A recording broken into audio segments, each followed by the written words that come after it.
Coming to you from a cozy little condo high atop Old 4th Ward, Atlanta. Welcome to The Ron Show on America One Radio.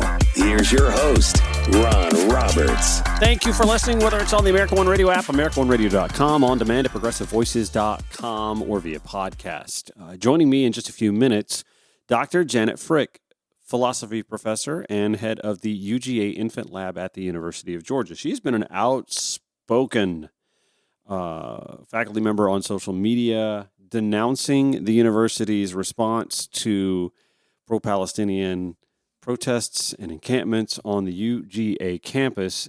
It was on that front, as a matter of fact, that we got some of the sternest words I think I've heard from any politician when it comes to student protests on campuses from Georgia Governor Brian Kemp. This from WSB Television Wednesday night. Today, Governor Brian Kemp warned protesters not to break the law. And the governor says that he supports suspending or expelling students who do break the law. Channel 2's Richard Elliott continues our live Team 2 coverage of this breaking news live at Emory with why the governor is saying outsiders are at least partially responsible for all these problems. Can I just point out, by the way, historically speaking, Southern conservatives have been using the outside agitators argument since the beginning of the abolitionist movement heading into the Civil War. Okay, back to WSB Television. And these are some of the harshest words yet we've heard from Governor Brian Kemp on the campus violence we've seen here at Emory and at campuses all across the state of Georgia. And we are not going to allow other students, people on campus, or citizens to be disrupted by people that are breaking the law. In some of the harshest language so far, Governor Brian Kemp condemned the people charged with breaking the law on college campuses across Georgia and praised the response of law enforcement. He's blaming the same people behind the Stop Cop City protests for instigating the unrest. This is where I have to remind you that the Emory president had to apologize for mischaracterizing that when 20 of the 28 that were arrested on Emory's campus last week were of the Emory community. And those kind of people, if they break the law, if they spit in officers' faces like we have seen, they are going to have a bad day and they will be put in jail. Kemp spoke minutes after he signed a number of public safety-related bills into law at the State Public Safety Training Center in Forsyth. Wait a minute, you're telling me that Georgia has a state public safety training facility where all kinds of jurisdictions could come and, I don't know, have their public safety trained to perform public safety? That's crazy. Isn't that what we're building one in DeKalb County for the city of Atlanta to do and to offer for other jurisdictions to do as well? You mean to tell me the state has one of those? Huh. Governor Kemp told me he supports suspending or expelling any student caught breaking the law. I mean, people need to pay the piper. You know, if you've broken the law, if you're damaging property, if you're assaulting, especially police officers, you should have harsh penalties to send a message. We are not going to allow Georgia to become the next Columbia University. Oh, and in this part, this is my favorite part of the piece, actually. Governor Kemp reiterated his support for peaceful protests on both sides. When has he ever been for peaceful protest? When has he ever been for protest at all? When? But he also said he could not allow campus unrest to disrupt the lives of other students and citizens. And this is where I point out, by the way, where the encampments were and the protests were being held on the UGA campus. There are nothing but like office buildings around. There are no classrooms anywhere near. There's no way that those protests were disrupting students. And of course, because they were on campus, they weren't disrupting citizens either. Joining me to discuss what's happened not just at the UGA campus, but throughout hundreds of campuses now we've seen throughout the United States is Dr. Janet Frick, who says I should call her Janet, but I'm going to call her Dr. Janet Frick because she worked hard for that doctorate. She is a faculty member at the University of Georgia since 1997. I think I just missed you by 2 years. I'm a 29th year sophomore at UGA, if anybody asks. I like that. But anyway, thank you for joining us, a philosophy professor there at UGA and also head of the infant lab. Tell me real quick about the infant lab. I'm curious about that. So I'm in the psychology department, and I'm a developmental psychologist, which means that I study, my particular area is infant development. I study how attention and learning develops in the early months and years of life. And we do a number of studies. We do some in person, some online, some that are done in people's homes, but our research is all about the development of attention and learning. And the cute, very smart, adorable babies of the greater Northeast Georgia area. So it's a lot of fun. I feel like if I were going to go back to the University of Georgia, I might enroll and go to the veterinary school because I would start the kitten lab. I am a cat guy, and Oh, yes. I have a cat who's wandering around under my feet right now, wondering what I'm doing. So yeah. Herschel will come by and use a leg of mine as a scratching post soon enough. My cats, by the way, this is how big of a Georgia guy I am. My cats are named Herschel and Dooley. And that's beautiful. Yeah, so you totally I love that. Yeah. And if there's a third that comes around, I think Kirby is probably next in line. But Kirby would be a good one. That would be a good way to honor. So we wanted to talk a bit about the fomenting of a pro-Palestinian movement on the campus of the University of Georgia, not unlike there are on many college campuses. Here at Emory in Atlanta last week, we saw what became a somewhat violent confrontation between police and students, some non-students, faculty members even. We saw a little taste of this at the University of Georgia as well. You, by the way, having grown up in Missouri, gone to the University of Kansas, you don't strike me as somebody that would just be a coastal liberal elite, elbow pats. I'm a pretty sensible Midwesterner at heart, and I really, as do many faculty at UGA, I really care about my students, and that is across the political spectrum, across the socioeconomic spectrum. Like, we have students who come from great privilege. We have students who are really struggling to get food each week, and like the student body, of course, I wish that the student body were a bit more diverse and representative of the makeup of our state. But we really do have, we have students from all over the country, really with a broad array of life experiences and perspectives and beliefs. It is just fundamental to, anyone who really cares about academia, cares about higher education, especially a public higher education at a state school like UGA. It is incredibly important that we foster an environment where students are free to speak their mind, to argue for things they're passionate about, and to learn through doing that. I don't know about you, but if I had to pick, a person, if I were to sit down next to a 18 to 22-year-old Janet, I would be like, "What the hell are you talking about?" I didn't ask you. Can I cuss on your show? Sure, yeah. Hell is fine. Go crazy. Okay, all right. I'll keep it down. But like any 18 to 22-year-old is going to be passionate about things, and like they are still learning about the world, and that we want to encourage that. So this has been the events at UGA in the past week.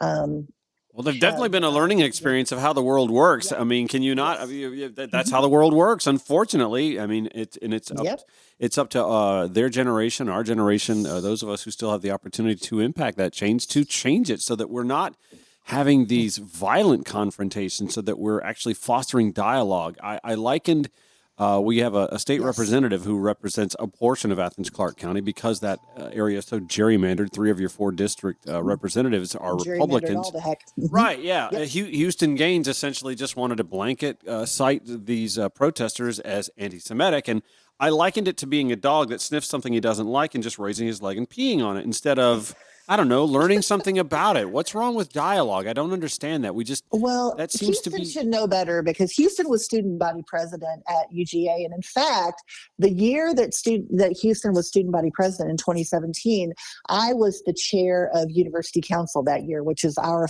highest faculty governance body. So Houston and I worked together that year, and he knows that that their beliefs and political protests and all of those things are normal on a college campus. And so that's So what happens? What happens to great UGA grads like Houston Gaines and Brian Kemp when they get into the political arena and they just find themselves having to pander to the lowest common denominator then? Well, I can't speak about what it takes to win political elections in Georgia, but I don't feel like I feel like both of them know better in terms of what. I agree. That's the thing that gets me so irate with Republicans. I feel like the political the ones that are in office, like they actually know better, and I think that they're media allies. I think the Sean Hannitys and the Laura Ingraham, I think they actually know better too, but it's part of an act that they're playing, and they like the audience that they're playing to, voting for them and tuning in and giving them the ratings that they want. And they could lead to a better place. They could lead the Republican Party to a better place if they were willing to, stand on principle and set an example. So, it's the reaction. I will say, and I knew that this would be the case when I saw that there had been an encampment set up.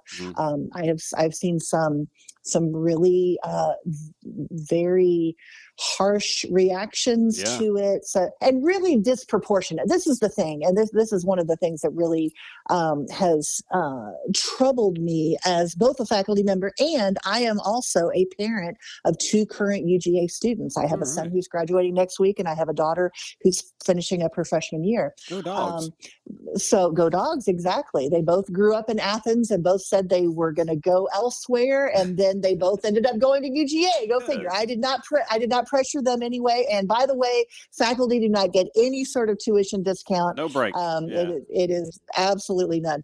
But students, like if you were to go downtown Athens any Thursday night of the year, you will see that UGA students, they shouldn't defy police. They know the rules. They shouldn't break the rule. I mean, give me a big fat break. Right. If we had every student who has a fake ID or who has ever engaged in underage drinking or who has, mouthed off to police and been belligerent, like if all of them were like, let's expel them, it's so disingenuous. So very frustrating. More with the outspoken Dr. Janet Frick from the University of Georgia when the Ron Show returns. The address is ronshowatl.com, by the way. If you want to catch past episodes of the show, show notes, etc., and so on. If you want to donate to the show, whether it's a cup of coffee, a loaf of bread, lunch, a tank of gas, a $500,000 condo in a high rise in Atlanta, whatever you want to donate, feel free to support the Ron Show at ronshowatl.com.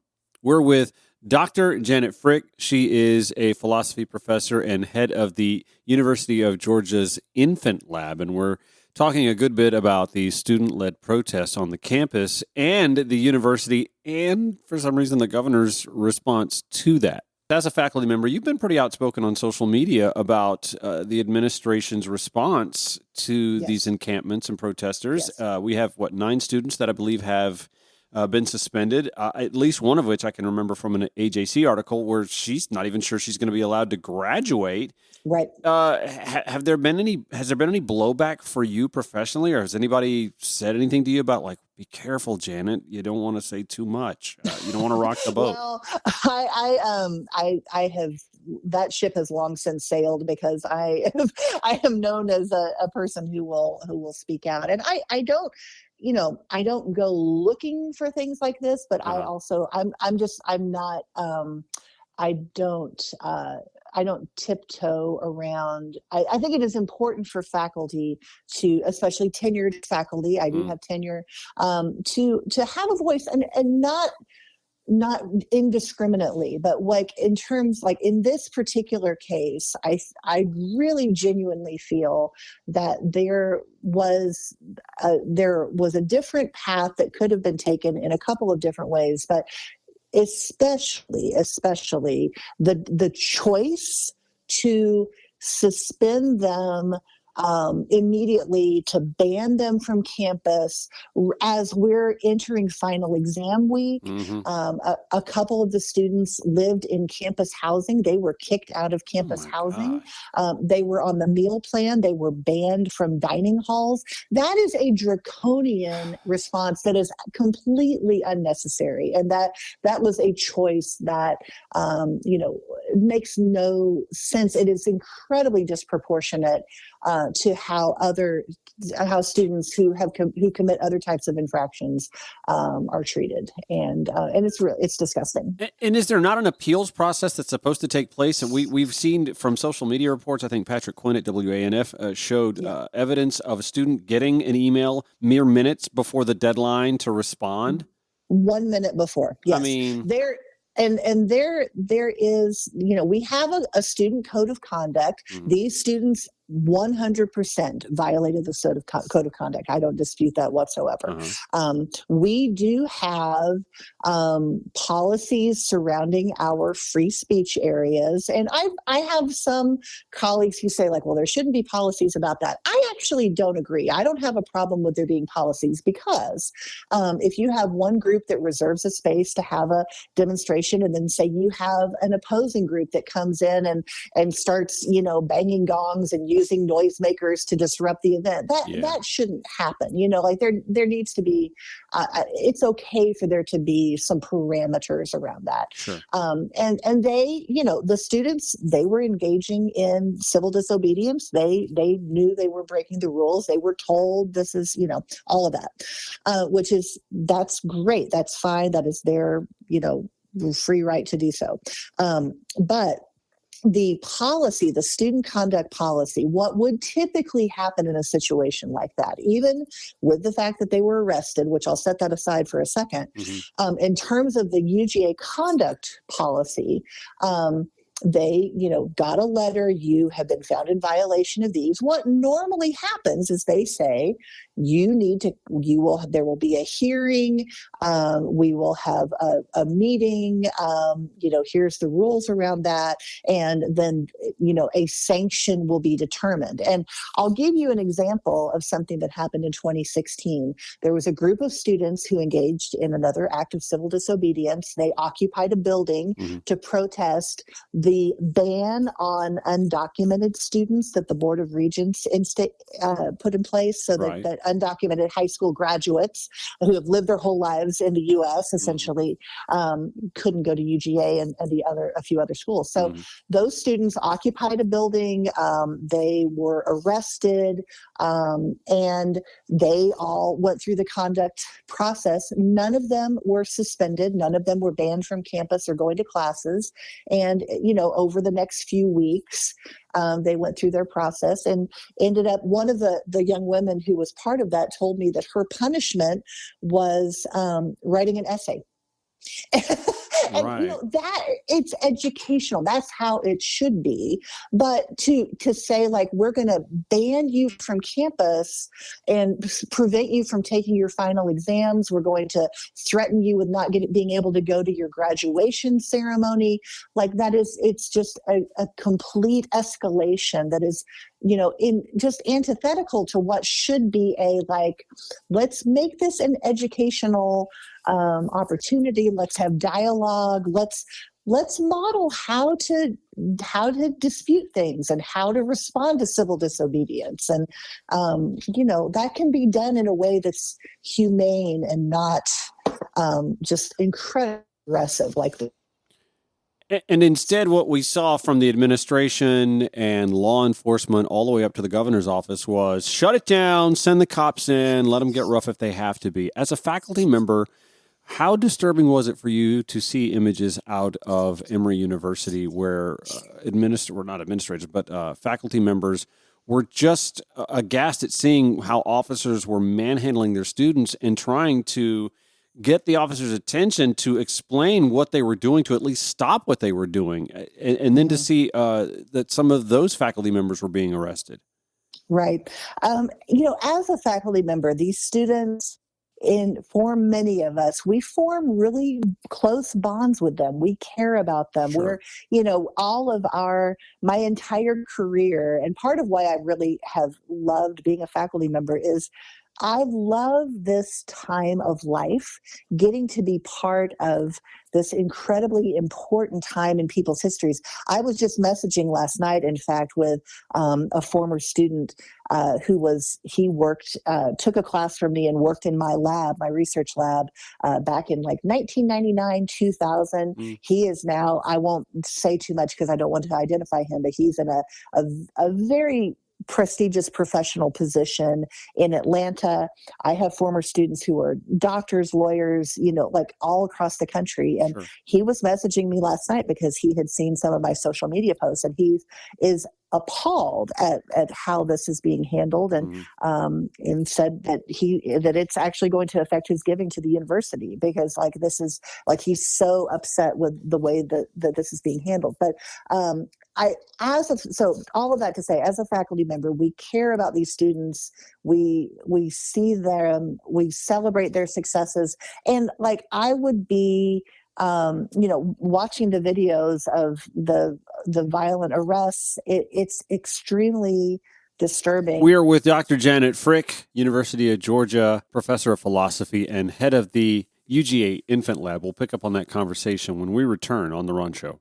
Call or text The Ron Show anytime at 404-919-2725. The Ron Show on America One Radio. We're with Dr. Janet Frick, philosophy professor and head of the University of Georgia's Infant Lab at the University of Georgia.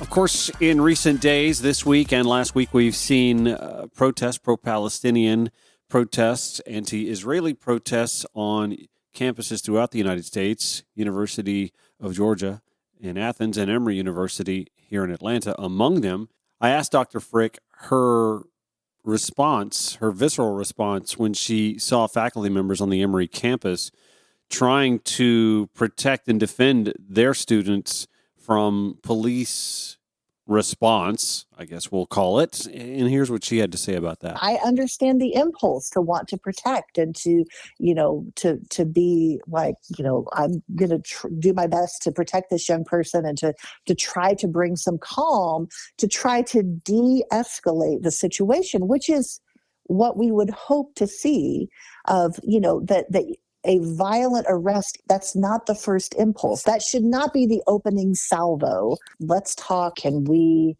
resolve this without violence and bullhorns and all of that. Which is ironic because this all stems from opposition to the war in Gaza, which it was a response to a physical attack on October 7th by Hamas on innocent Israeli citizens whose government has since turned and engaged in a war that has killed tens of thousands of innocent Gaza citizens and injured, hundreds of thousands more. It's like we're not learning that the physical response is not moving the dialogue any further. It's not bringing us any closer to a resolution. And I'm sorry, I'll just say it. I feel as if Israel has decided that the only way to bring peace to themselves is to come as close to wiping Gaza off the face of the earth as possible. It just seems that seems to be the method, because they're not really trying to be discriminatory when it comes to their attacks. And this leads to what I think we're seeing on college campuses, where we have young minds who are obviously a little over idealistic. They haven't seen the way the world operates yet. They haven't let cynicism and set in like it has for those of us of a certain age. So they have an ideological or an ideal that they would like to see the world in. And so they're frustrated that they can't see that. And they should expect more from their elders, and they're not getting it. And so the response from the elders is more akin to what they stand against, because they've seen how it works out in Israel and Gaza, and with Putin and Ukraine, and with Republicans and Democrats and January. This is a generation that has grown up under so much division, in their faces almost from the day they were born, 9/11, that they're at a breaking point. don't underestimate this generation because they, through collective community building and communication through social media, they are much more civically engaged and civically minded. They know so much more about the world than I did when I was 22 years old. Sure. I can say that for sure. And yes, they still, of course, see the world in ways that are different than how older people do. But I don't discount their envision a better world than what we have right now. And I refuse to condescend and say like, oh well, just wait till you're older, you'll know. And I know that's not what you were saying, but I have seen that sentiment a lot. Of, like, oh, they this missile, they don't even know what they're advocating for. They don't understand how complex it is. Like a lot of the groups that are advocating in with Palestine, including at UGA, are multi-ethnic, multi-faith coalitions. There were one of my former students was one of the ones who got arrested. He's Jewish. And he's part of this group and is, feels like what's happening is he opposes what's going on. And, I'm not saying, of course, that he speaks for all Jewish people or anything like that. But I'm just saying that I think that the coalition happening on college campuses reflects a needle moving, just like, and, we during the Vietnam War, during sit-ins in the 60s, like young people are sometimes able to imagine a world that their elders can't see yet. And certainly, I mean, I thought the statement from Governor Kemp today was incredibly disappointing. So harsh and hostile in terms of, like if you break the rules, I can't remember the exact wording that he used, but just the harshness of it. I mean, people need to pay the piper. If you've broken the law, if you're damaging property, if you're assaulting, especially police officers, you should have harsh penalties to send a message.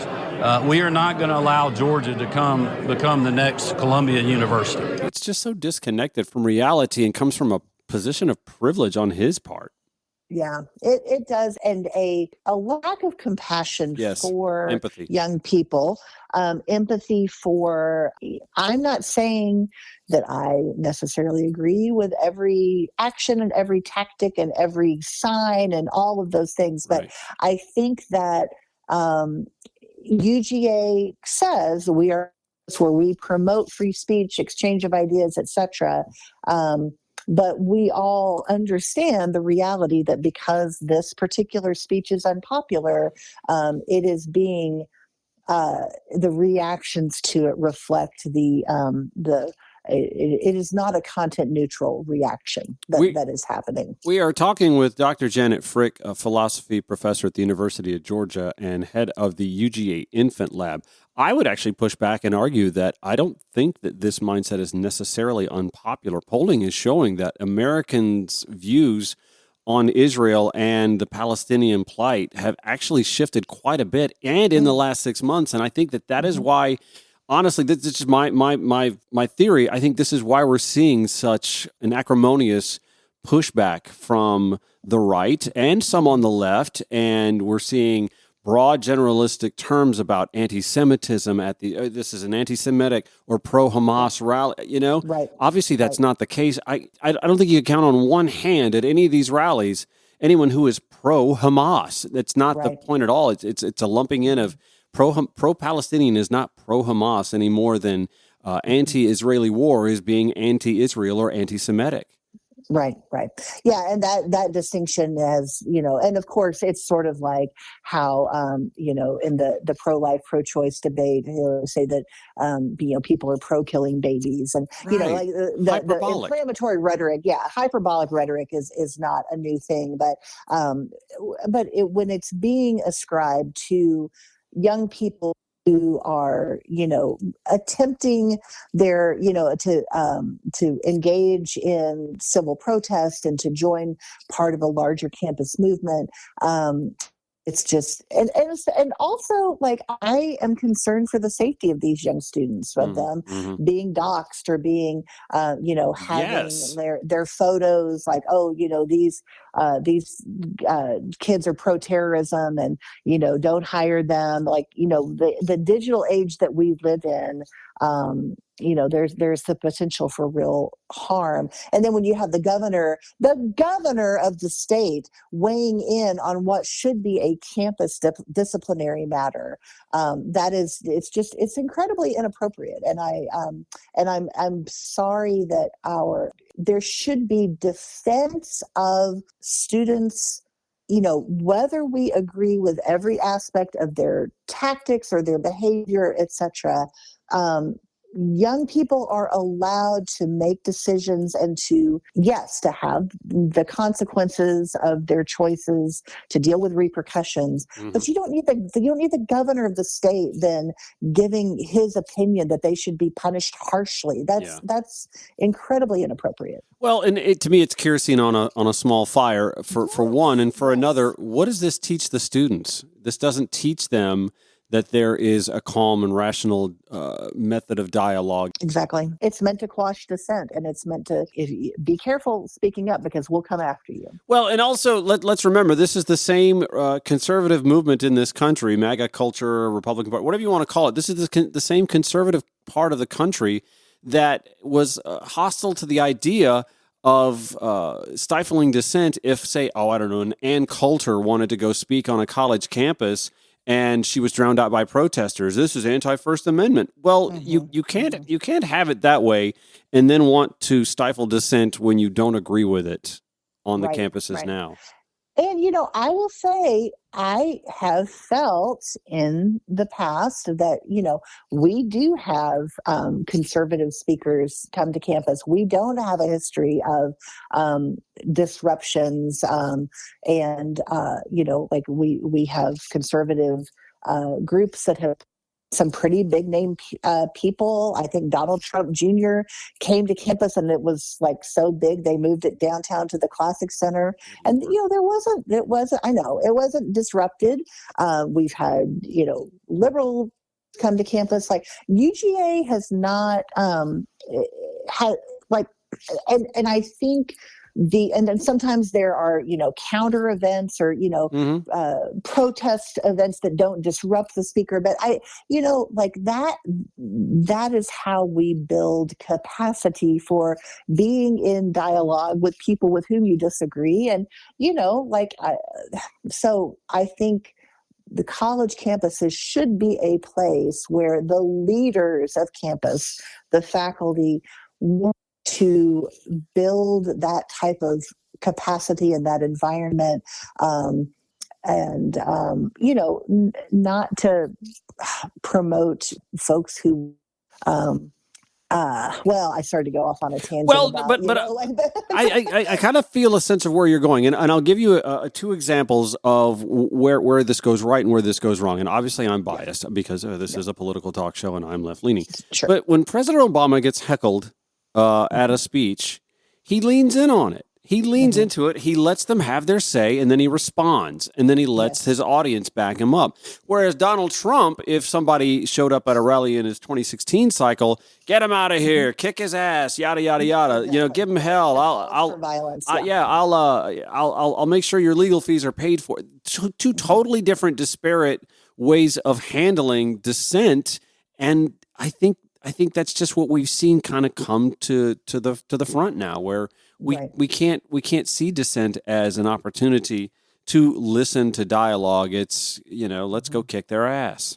That's not free speech. Right. Yeah, it's not. And that's it's a quashing of, and just an outright dismissal rather than holding space for, like, I don't agree with this, but this group has the right to express their views, etc. All right, so we've got just a few more minutes. We're going to wrap this conversation with Dr. Janet Frick, philosophy professor and head of the University of Georgia's Infant Lab from the University of Georgia, when the Ron Show returns on the America One Radio app, AmericaOneRadio.com, on demand at ProgressiveVoices.com, or wherever you podcast. Follow the show on your preferred social media platform. That would be at Ron Show ATL, Twitter, X, Instagram, Facebook, Threads. Gosh, I keep forgetting Threads. I'm so sorry. Anyway, we're having a delightful conversation in the aftermath of pro-Palestinian protests and the over-policing, I would say, reaction to that from the university at the University of Georgia. Anyway, Dr. Janet Frick, philosophy professor and head of the UGA Infant Lab. We're again at a critical point in 2024, and I it's so hyperbolic to say it, but it's so hard not to see it this way. This could be like the most important election of our lives, and we say that every presidential cycle, but like literally, I feel like democracy's on the line here, and yet you are surrounded by the under 30 voter who just cannot seem to be excited about either candidate, and I totally understand that. Right. The Palestinian, the Gaza situation is going to weigh on the young voter pretty heavily, and if we don't see a positive resolution sometime soon, I feel like we're going to lose what would, I think, be an otherwise very engaged voter base for those on the left. Do you see it the same way? I am very concerned about the issues you're bringing up, and I don't think of course, I have a limited number of younger people that I'm around. I don't get the sense that they're really excited about either candidate. Right. I think young people value authenticity. They want people who will talk straight and work for a better world. I certainly have my opinion about which of the available options is a better choice there, but obviously as a faculty member, like what I'm trying to do, I don't in any way like promote any.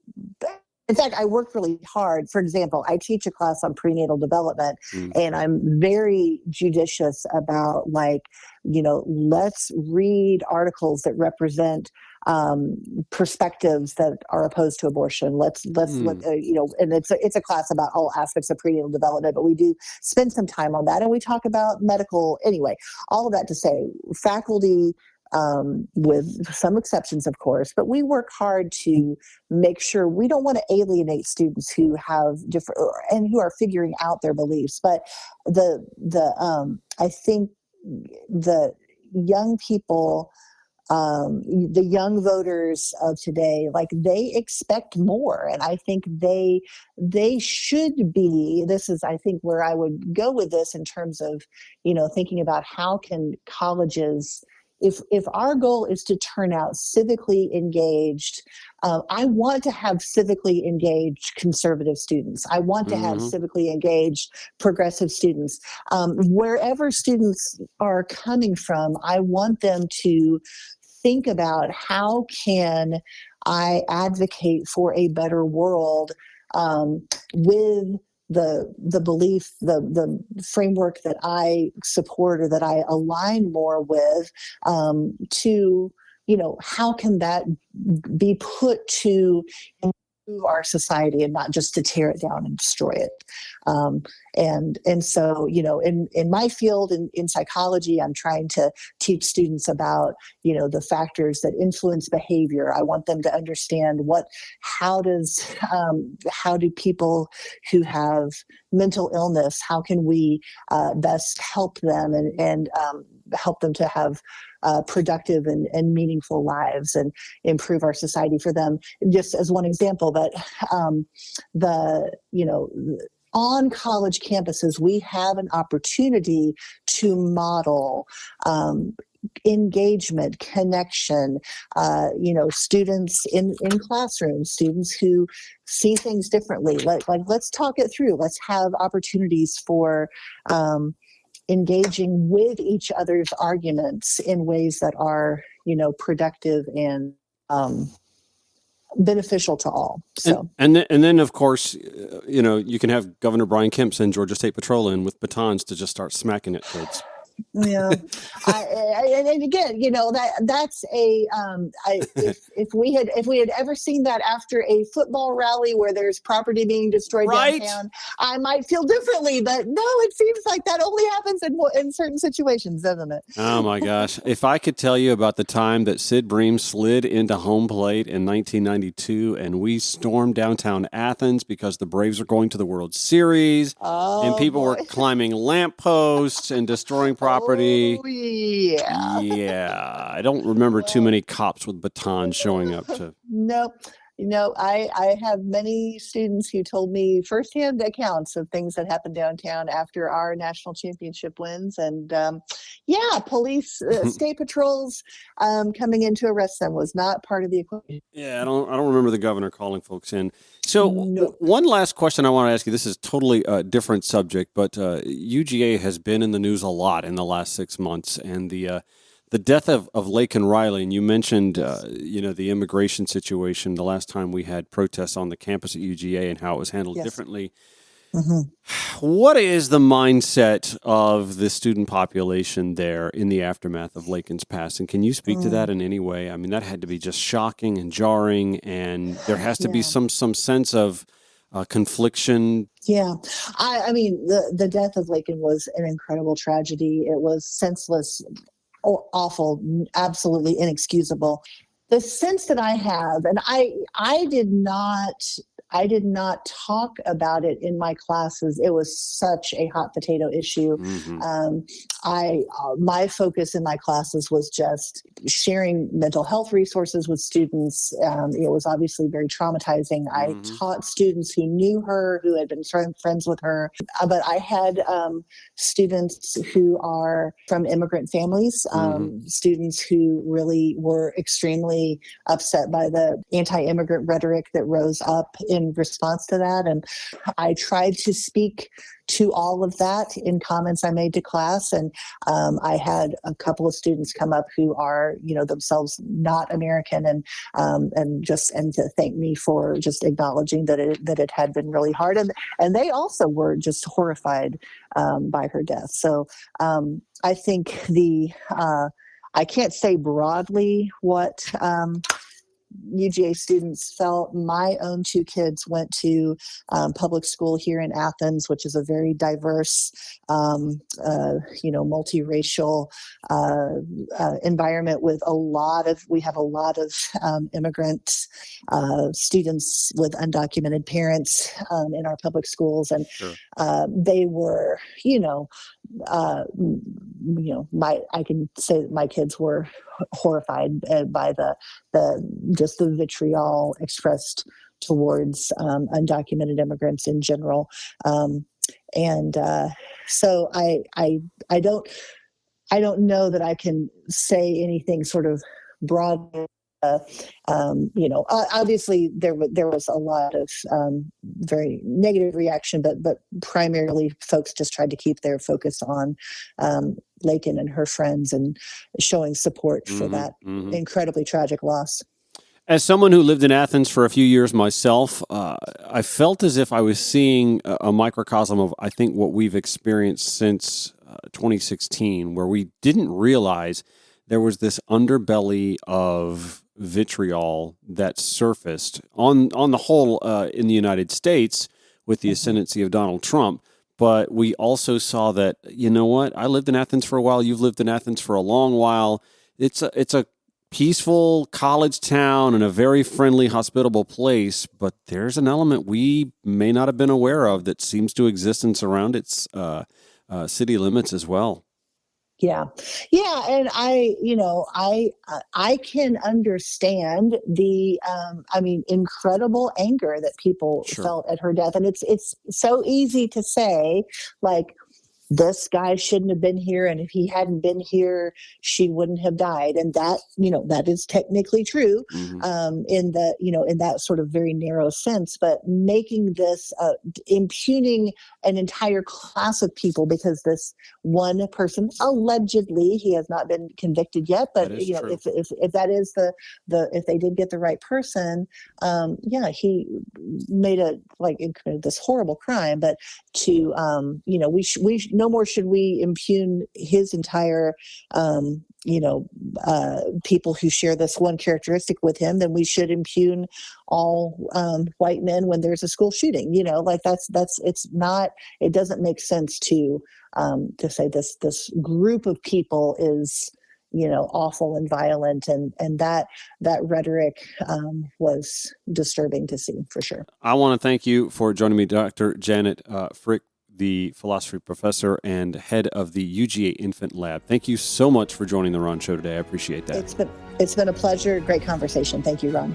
Show notes available for each episode at ronshowatl.com. Back tomorrow, 9 to 10 a.m., replaying 5 to 6 p.m. on the America One Radio app and on AmericaOneRadio.com. On demand all day at ProgressiveVoices.com and available wherever you podcast.